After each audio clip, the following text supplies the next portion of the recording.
Assalamualaikum warahmatullahi wabarakatuh. Saya Raden Maulana Sabila Rahab. Di sini saya akan menjawab ujian akhir semester mata kuliah Audit Sistem Informasi. Yaitu yang pertanyaan yang pertama adalah jelaskan apa itu audit sistem informasi, fungsinya beserta peran auditor di dalam pengembangan sistem audit. Yaitu audit sistem informasi adalah proses sistematis untuk mengevaluasi dan menilai infrastruktur teknologi informasi suatu organisasi.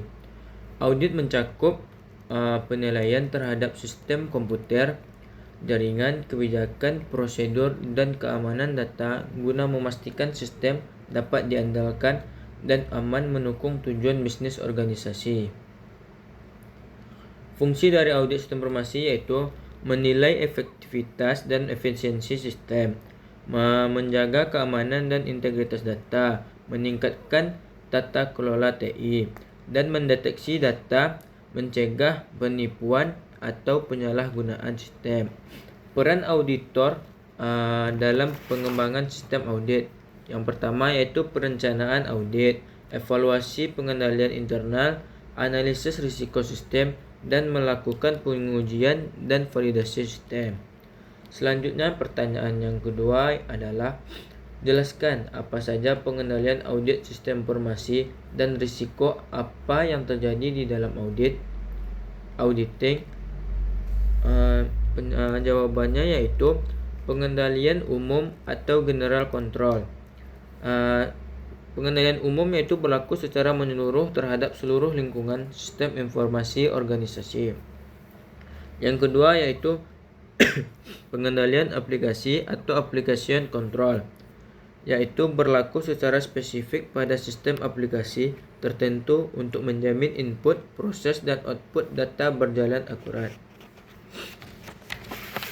Selanjutnya yaitu yang ketiga adalah pengendalian detektif atau detektif control, yaitu bertujuan untuk mendeteksi adanya kesalahan atau aktivitas tidak wajar. Dan keempat yaitu adalah pengendalian preventif atau preventive control, yaitu bertujuan untuk mencegah terjadinya kesalahan, kecurangan, atau penyalahgunaan sistem. Risiko yang harus diwaspadai oleh auditor agar hasil audit valid dan dapat dipercaya yaitu risiko teknologi, risiko kesalahan data, risiko keamanan informasi, risiko kepatuhan, risiko auditas sendiri, dan risiko ketergantungan pada sistem. Yang ketiga yaitu pertanyaannya jelaskan tahapan atau proses pelaporan hasil audit sistem informasi dan uraikan hubungan antara keamanan informasi atau information security dan audit sistem informasi. Baik, di sini adalah tahapan atau proses pelaporan hasil audit sistem informasi, yaitu yang pertama adalah pengumpulan temuan atau finding collection, yaitu auditor mengumpulkan semua temuan selama proses audit.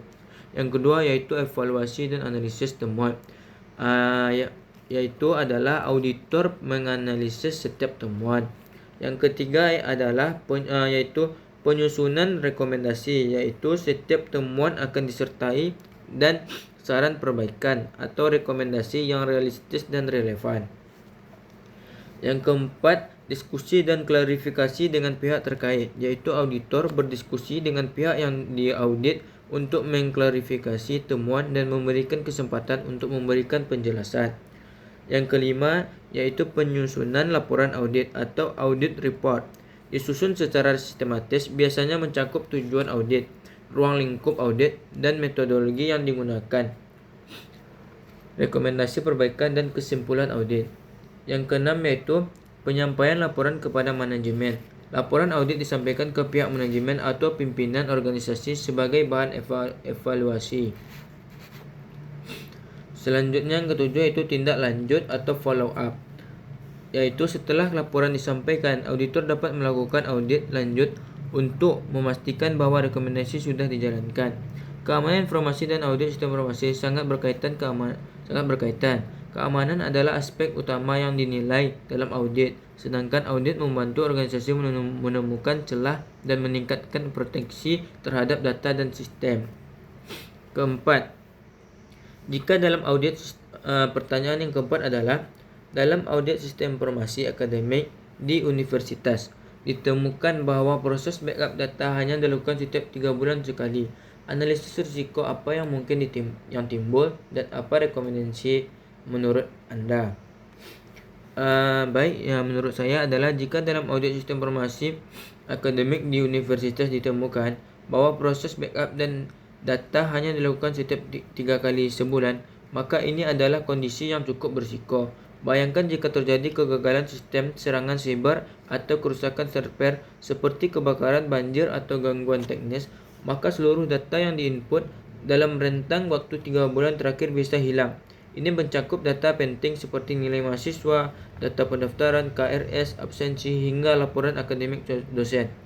Kehilangan data seperti ini bukan hanya mengganggu operasional, tapi juga bisa merusak reputasi universitas dan menurunkan kepercayaan dari mahasiswa, dosen, dan pihak luar. Rekomendasi saya, sebaiknya proses backup dilakukan secara lebih rutin. Idealnya setiap hari atau setiap minggu, tergantung pada seberapa aktif sistem digunakan. Selain itu, penting untuk melakukan pengujian pemulihan data secara berkala untuk memastikan bahwa file backup benar-benar dapat digunakan ketika dibutuhkan. Dengan begitu, data akademik yang sangat penting bisa tetap aman dan terjaga walaupun terjadi gangguan atau bencana. Pertanyaan yang kelima adalah, sebuah perusahaan mengalami serangan ransomware. Sebagai auditor, jelaskan langkah-langkah audit yang Anda lakukan untuk mengevaluasi kontrol keamanan yang ada. Baik, menurut saya adalah jika sebuah perusahaan mengalami serangan ransomware, sebagai auditor sistem informasi pertama, saya akan mengumpulkan informasi awal tentang kejadian serangan ransomware tersebut. Ini termasuk waktu kejadian, sistem yang terdampak, jenis data yang dienkripsi, dan apakah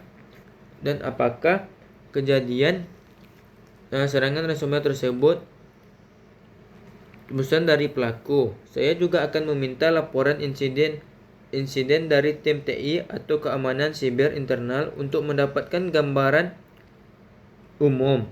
Setelah itu, saya akan melakukan penilaian awal terhadap respon insiden. Saya akan mengevaluasi kebijakan backup dan pemulihan data. Saya akan memeriksa seberapa sering data di backup, di mana backup disimpan, dan apakah backup tersebut diuji secara berkala untuk memastikan bisa dipulihkan. Mungkin demikian saja yang dapat saya sampaikan. Lebih dan kurang saya mohon maaf. Wabillahi taufiq wal hidayah. Wassalamualaikum warahmatullahi wabarakatuh.